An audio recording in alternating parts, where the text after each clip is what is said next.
Саламатсыздарбы, урматтуу телевизор көрүүчүлөр. Мен бүгүн сиздерге ушу элибиздин дагы бир тамак ашы катарында элибиз менен же элдин тарыхы менен же эл жашоосу менен бирге келаткан айран, сүзмө, куруттары боюнча айтып берейин. Бул айран албетте жандык малдардан алынат эмеспи. Мисал үчүн уйдун сүтү, анын каймагы, андан кийин аны уюткандан кийин айраны, ошол айранга чейинки каймакты алгандан кийин аны чалып, ал сары суусунан ажыраткандан кийин аны сызгырып алып келип пайдаланып жүргөн элибиз. Мына ушул сызгырылган май же сары май деп аталган майдын айрым бир адамдардан укканда кой сары майды жебе, ал жакпайт деген сөздөрүн айрым убактарда учуратып калабыз. Бирок бул андай эмес. Ал сары май биринчи каймак болуп алынгандан кийин ал каймакты чалып отурушат. Чалып сары суусун ажыратып, андан кийин дак болгон казанга салып, аны сызгыргандан кийин ал сары май адамдарга жагымдуулугу бир топ эле жакшы болуп калгандыгын элибизде өткөн замандан ушул күнгө чейин пайдаланып келаткан жашоо тарыхында учуратсак болот. Ошол эле сары майды сызгырып алып аткан убакта андан калган айрым өрөөндөрдө айрым элибиз чөбөгө деп айтат. Айрымдарыбыз муну толто деп айтышат. Айрымдарыбыз муну сызыткы деп да айтышат. Муну ушул сары майдан калган чөбөгөнү же болбосо толтону арбузат энелерибиз, эжелерибиз, карындаштарыбыз ушул жерде дагы тамак жасоодогу айрым чеберчиликтерин көргөзүп, аны даяр болгон сүзмөлөргө кошуп, дагы бир жолу кайнатып туруп, анан кургатып алышкан. Уйду сезон мезгилде, жайкы убактарда, эч бир убактарда алар сүттү бышырып, анан уютпай калышты акыркы убактарда.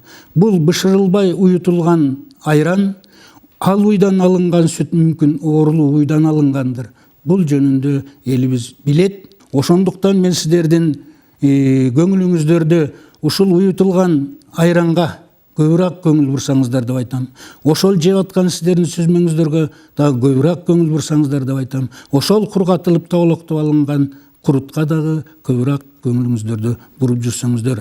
Ошол айрандын үстүнө уюп калган сары суусу же ошол куюлган айрандан агып жаткан сары суу адамдардын ооруларыбыздын ичеге карын ооруларына, айрыкча бөйрөктүн иштөөсүнө ушунчалык чоң жардам берет. Маселен айталы, ошол сары суудан эрте менен ач карын 100 граммдан 150 граммга чейин ичип жүргөн болсо, же адатка айландырып алган болсо, ал ошол агайын туугандын же боордошторубуздун эч качан ичеге карын же боор ооруларына ооруп калам деген коркунучу жок болот. Албетте кайнатып бышыруу керек айранды. Ошол уютулган айранды Памир кыргыздары койтумак деп да атап коюшат. Бул койтумак деген айран кандайча даярдалат? Накта бышырылган сүттү уюткандан кийин ал сүткө уйган айранды сары суусу менен кошо эле чалып жиберип, бышырылган башка сүттү ошол айрандын үстүнө куюп жиберишет дагы бир сыйра чалат. Мына бул айран койтумак деп аталат. А бул койтумакты эгерде кимдир бирөөлөрдүн балдары кыргызча тил менен айтканда көтөрөм болуп калыптыр деп айтат. Арыктап эле таптакыр бир ичеги болуп, жеген ишкендерин кусуп, же болбосо иштери өтүп кеткен убактар болот.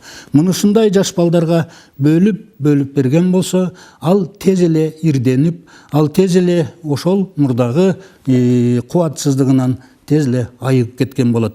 Памир кыргыздарынын дагы бир айраны бар, же болбосо дагы жаратылыш дарысы деп деле айтсак болот. Мунушуга бул паймирек деп айтылат. Уютулган айранга тартып алынган каймакты жаңы боюнча кошуп жиберип, дагы бир жолу чалып жиберет дагы ошол ооруган балдарга же арыктаган оорулуу жандарга берген болсо, бул бир топ адамдарга же ооруларга эң бир жакшы таасирин тийгизген болот. Ошондой эле айран баардык убактарда же кыргыз көч өткөндө, же кыргыз конок келгенде ак ооз тийгиле дегенде эгерде кымызы жок болгон болсо, ушул айранды дагы сунушташкан. Өзүмдүн ушул дарыгерлик ишимде ушул айрым бир жактарды карап көрдүм да.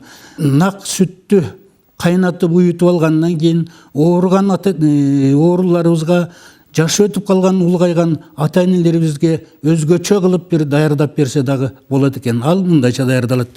Ошол бышкан айранды уютар алдында ошол айрандын көлөмүнө жараша наваттан салып, анан уютуп кое турган болсо, ал ооруган адамдарга жана картайып калган ата-энелерибизге абдан жакшы болот экен. Ар бир тамактын же ар бир дарынын деле, ар бир чөптүн деле өзүнүн организмине керек деп байланып атканда, анын оң жана терс жактарындагы карап аларга көптөн көп көңүлдү бурган менимче абдан жакшы нерсе.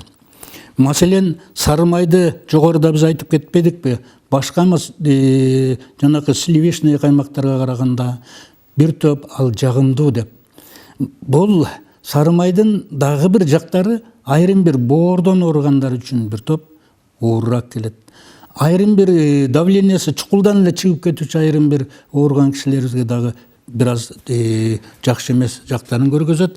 Мына ушул жактарын ушундай оору менен ооруп жүргөндөр, анан кант оорусу менен ооруп жүргөндөр дагы этияттап байланса болот деп айтмакмын.